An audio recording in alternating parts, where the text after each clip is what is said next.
শতকরা শতভাগ, হ্যাঁ, 100% কৃষ্ণ ভাবনামৃত লাভ করিতে হইলে আমাকে কি কি করিতে হইবে? শতকরা শতভাগ কৃষ্ণ ভক্তি লাভ করতে হলে আমাদের শতকরা শতভাব নিজেকে ভগবানের কাছে দিয়ে দিতে হবে। আর কিভাবে দিতে হবে? মানস দেহ গেহ যো কিছু মোর ওর পিলু তুয়া পদে নন্দ কিশোর। আমার মন, আমার দেহ, আমার গৃহ, আমার ধন সম্পদ, আমার আত্মীয় স্বজন, যো কিছু মোর, আমার যা কিছু আছে সব অর্পিলু তুয়া পদে নন্দ কিশোর।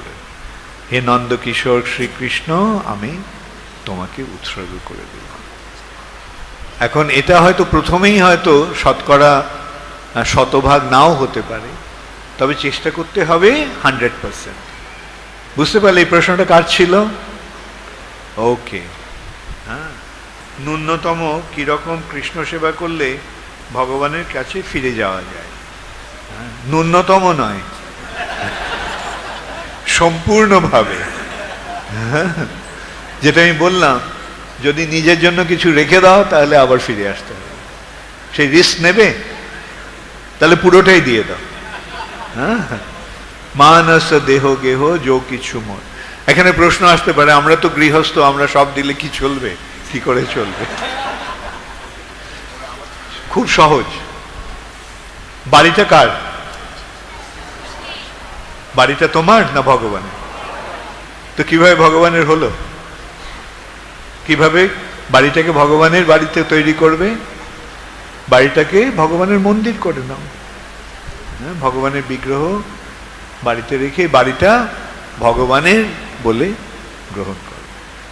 হ্যাঁ, তোমার আত্মীয় স্বজন আছে, স্ত্রী পুত্র আছে, তারা তোমার স্ত্রীকে, তোমার স্ত্রী সে তোমার স্ত্রীকে ভগবানের দাসী, তোমার ছেলে মেয়েরা তোমার ছেলে মেয়ে, তারা ভগবানের ছেলে মেয়ে। তাহলে বাড়ি ছাড়তে হচ্ছে না, বাড়িটাকে ভগবানের করে দাও। পরিবার ছাড়তে হচ্ছে না, পরিবারটাকে ভগবানের করে দাও। তাহলে অনায়াসে আমরা সবকিছু ভগবানকে নিবেদন করতে। এটা সেই জন্য কেবল মনোভাবের পরিবর্তন।